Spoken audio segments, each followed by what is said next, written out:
Good morning, good afternoon, or good evening, my beautiful hot messes. My name is Mistress Lavender, and today I'm reading Rich AF by Vivian 2. I'm on page 127, starting chapter 4 or part 4. I Take Care of Me, the saving section. And if you don't know who I am, or if you have been following along, make sure you like, comment, and subscribe. Let's begin. To illustrate the importance of having money saved, let me tell you two stories. First, the story of how I chopped off part of my finger with a bread knife, how it grew back, and why you should have an emergency fund. Trigger warning: blood, medical debt, drunken mistakes. For my 25th birthday, I booked out a private section of a fun bar so I could drink and eat tacos with my friends. I was psyched, and I wanted to go in ready to party. So that afternoon, I took a nap, didn't want to be sleepy at the bar. And when I woke up, I was like, huh? I could use a snack. Didn't want to get drunk too fast, tacos notwithstanding. So I grabbed a bread roll that I had picked up from my Mason caster that morning and a bread knife. And I started to make a sandwich. But I'm trying to slice this crusty roll. The knife slips. I look down. All I can see is a little nub on the white kitchen countertop. I look at the nub. I look at my finger. I look at the nub. And all I could say was, oh no, I think I need to go to the hospital. My boyfriend springs into action, grabs a paper towel. He immediately wraps my finger and squeezes it super tight. We take the elevator down from our apartment while my man Googles nearest hospital on his phone while carrying my nub in some toilet Tupperware. In the most New York thing ever, we get into a yellow cab, take the scenic ride up A Street, and arrive at the Mount Sinai ER, where I was hysterically sobbing because the shock wore off in the cab and my finger hurt. Your fingertip has a zillion nerve endings, and all of mine were straight up not having a good time. Then, after that nightmare that was getting into the ER, I had to go through a full medical detector, sit in the lobby, and pretend like there wasn't blood seeping through my now fully red paper towel. Oh, and while I was sitting there, I literally heard the PA system go custodial services to the lobby, and I realized they were talking about the puddle of blood now pooling at my feet. Fortunately, I was able to get in front of a doctor who shot my finger full of lidocaine, took my x-ray, and bandaged me up. I was in the hospital for 6 hours or so. Worst birthday ever. The happy ending is that over the next few months, my finger somehow regenerated, which apparently fingers do. Who knew? The not happy ending, though, the most infuriating aspect of this entire experience, a month later, I got a bill for my little birthday party at Mount Sentai for $16,000. Fortunately, I had good insurance, so I personally didn't owe nearly that much. But the portion of my bill was still 1,300, which is legit still a huge chunk of change. And that is why, my friends, I always advise people to have savings and an emergency fund before they begin investing. If my money had been tied up and I didn't have 1,300 in an account that basically said in case of emergency, I wouldn't have been able to pay my medical bill in a timely manner. That would have caused me to go into medical debt and that would have made a negative impact on my credit score. Okay, let's all inhale and recover from that. Here's a much more pleasant story. My parents recently celebrated 30 years of marriage, which I didn't know about you, which I don't know about you, but that's relationship goals right there. So, being the grown up, money earning, incredibly grateful daughter that I am, I decided to do something nice for them. Flowers? A card? A dinner out? Heck no. I was going to send them on a cruise. We're talking lap of luxury, all expenses paid, don't lift a finger for anything kind of cruise, because they so deserve it. After a little research, I found out that a cruise for two would set me back $6,500. And since I was timing it to their anniversary, I knew exactly what my time horizon was. From there, all I had to do was set up a dedicated fund, aka savings account, nicknamed it parental dream vacation, and regularly set aside chunks of cash at a rate that would let me hit my target amount by the time the first deposit was due. They had a great time. But honestly, so did I just giving it to them.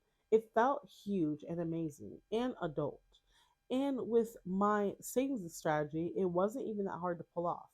I tell you these two stories not to show you the duality of man, your rich BFS style, but because these plot lines needed savings account to get a happy or happy-ish ending. Saving will save your A when you F up, or life Fs you over, and it will make your dreams come true when the time is right. Saving will give you the abundance mindset and overall chill of a rich person, and it will give you the lifestyle of a rich person with all the bells, whistles, and all exclusive cruises your heart desires. Basically, saving is the foundation of financial security. No, you're not going to be able to save your way to rich, but you can save your way out of paycheck to paycheck cycle. And that is the very step and that is the very first step to truly feeling confident in your personal finances and to getting you out of a lot of really desperate situations.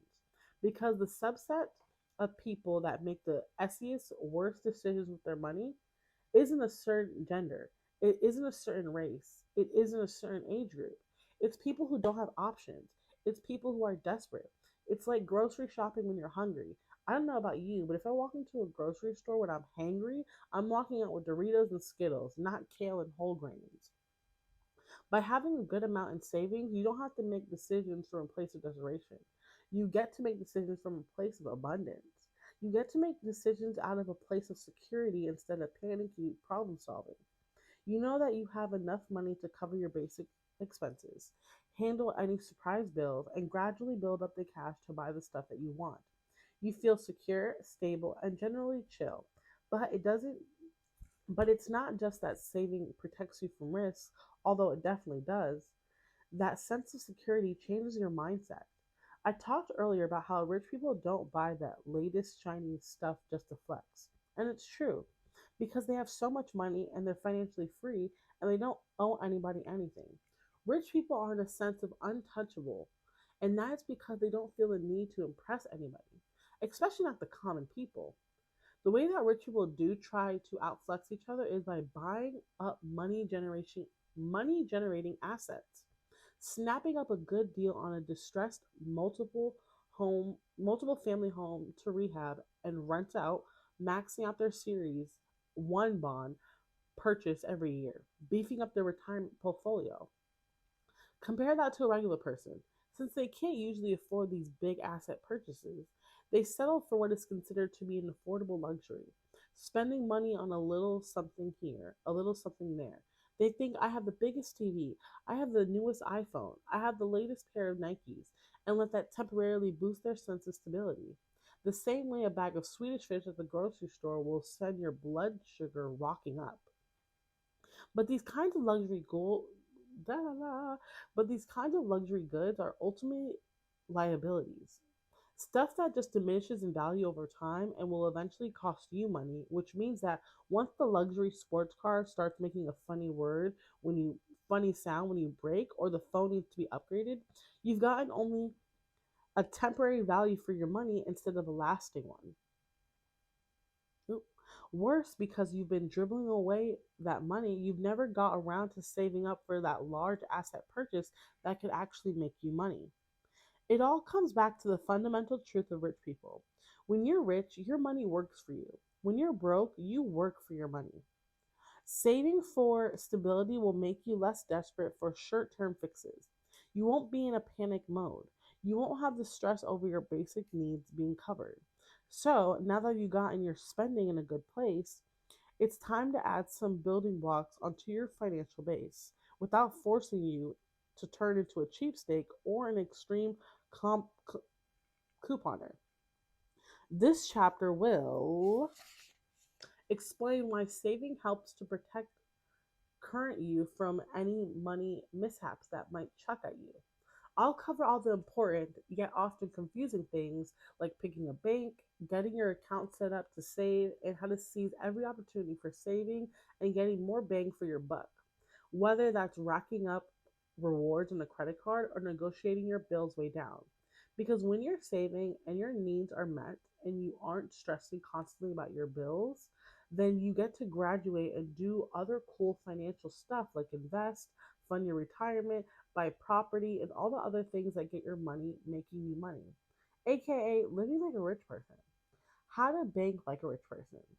When we're talking about saving money, we're actually talking about two different things. One, spending less money on stuff, and two, literally putting your money away into a designated container, i.e., a bank account. Unless you're stuffing bills under a mattress and somehow paying everything in cash or like the barter system, you probably already have a bank account. But be real, do you actually understand how your bank account works? Or if they're even the best ones for you? I ended up with my first bank account the way most regular middle schoolish people do, at college orientation, right after dumping all my worldly possessions in my dorm room. I headed to the campus gym for the new student fair because I heard there was free stuff, and no one loves free stuff more than a broke college freshman. After that, the first bank to wave a trinket in my face basically got my business. All ABC Bank had to do was say, "Hey, free tote bag if you open an account with us," and I was a customer. I'm on page 133. Yes, this was a silly reason to pick a particular bank, even though I wanted that tote bag. I didn't research, I didn't optimize, I didn't do anything but fill out a form and take out my new doodads. But like I said, I know I'm not alone here. That's just how most of us do it. Rich people, on the other hand, are engaging with banks early in life, shopping around and building a straight up Avengers level team of accounts. They are shamelessly in long-term relationships with multiple financial institutions. They have savings at Bank A for the killer high yield savings product, but do checkings with Bank B because they get unlimited ATM fee reimbursements. They know that all the banks want to they know that all banks want to reward and retain their loyal customers. So they figure, why not be a loyal customer at several banks so they can choose from a bunch of insider offers. Case in point, when my fiance and I are getting a mortgage, we have relationships with multiple different banks. So we pitted them against each other by asking them to compete with each other's rates. We end up getting a better deal in the end that had saved us thousands over the long run. I'm going to stop there because my mouth is dry, but I'm on page 133. The next episode, I'm going to start at Why Well. But thank you so much for joining me. And if you haven't already, make sure you like, comment, and subscribe. I'm Mistress Lavender, and I will see you next episode.